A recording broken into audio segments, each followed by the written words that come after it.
तो जल्दी से डाउनलोड करो हेलो ऐप और इस कॉन्टेस्ट के मैक्सिमम बेनिफिट्स लो 3 से 9 मार्च के बीच। आलसी बहू। एक गांव में जयसी नाम के एक जमींदार रहते थे, जिनके 5 बेटे और 1 बेटी थी। इकलौती बेटी होने के कारण उसे सबसे ज्यादा दुलार भी मिलता था। जमींदार की बेटी ज्योति अपने पिता के इस दुलार की वजह से जिद्दी, गुस्सैल और आलसी हो गई थी।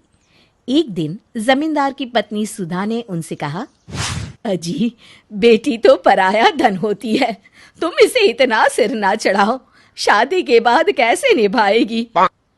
तब जमींदार ने कहा, तुम चिंता मत करो, मैं इसके ससुराल कहीं ना कर भिजवा दूंगा। गांव में सभी ज्योति के आलस और गुस्सैल स्वभाव को जानते थे, इसलिए कोई भी उससे शादी नहीं करना चाहता था।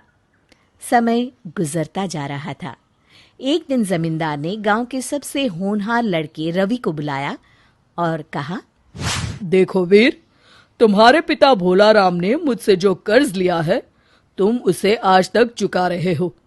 तुम मेरी बेटी से शादी कर लो, मैं तुम्हारा वो सारा कर्जा माफ कर दूंगा, और यही मेरी शर्त भी है। मजबूरन रवि को इस शादी के लिए हाँ कहनी पड़ी और दोनों की शादी हो गई। लेकिन शादी के बाद भी ससुराल में भी ज्योति का व्यवहार नहीं बदला। अब तो वो पति के साथ ससुर को भी फटकार लगा देती थी और कोई उससे जमींदार की डर की वजह से कुछ नहीं कह पाता था। लेकिन अब रवि से ज्योति की ये हरकतें देखी नहीं जा रही थी। उसने ज्योति को सबक सिखाने का एक उपाय निकाला। एक दिन ज्योति जब सोकर उठी तो उसे बहुत जोरों की भूख लगी थी। ज्योति ने कहा, अरे सबको सांप सूंघ गया है क्या? मुझे जोरों की भूख लगी है, कोई खाना लाओ। ज्योति, आज खाना तुम्हें बनाना है।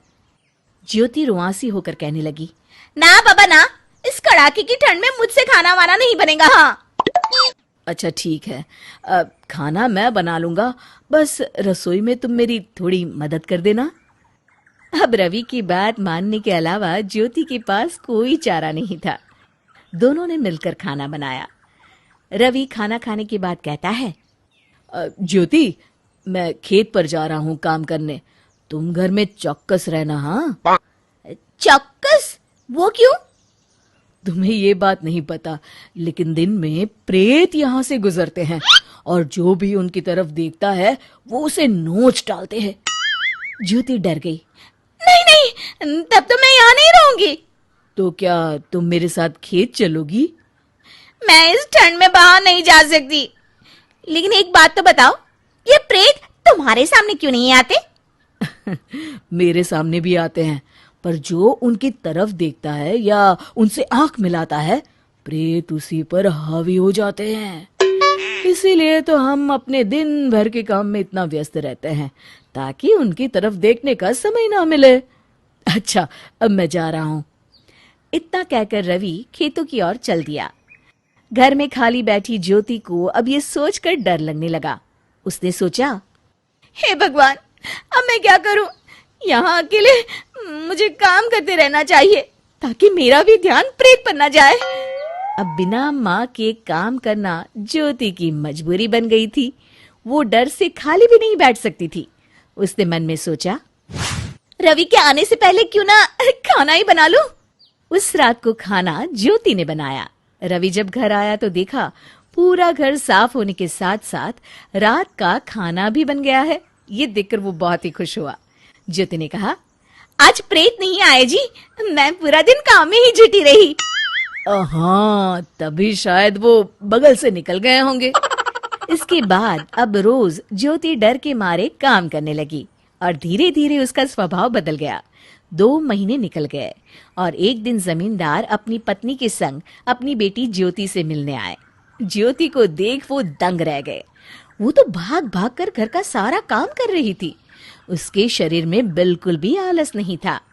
माता पिता को देखकर ज्योति उनके गले से लिपट गई और बोली, पिताजी, यहाँ खाली मत बैठिए। माँ, आप भी ना यहाँ जल्दी से कुछ काम करिए, नहीं तो प्रेत आप दोनों को भी नुकसान पहुँचाएंगे।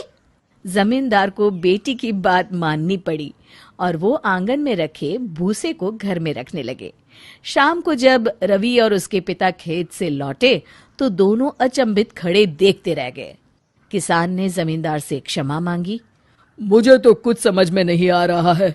बेटा रवि, ये कैसा प्रेत, किस प्रेत की बात कर रही है ये? रवि ने जमींदार से सारी बातें बताई।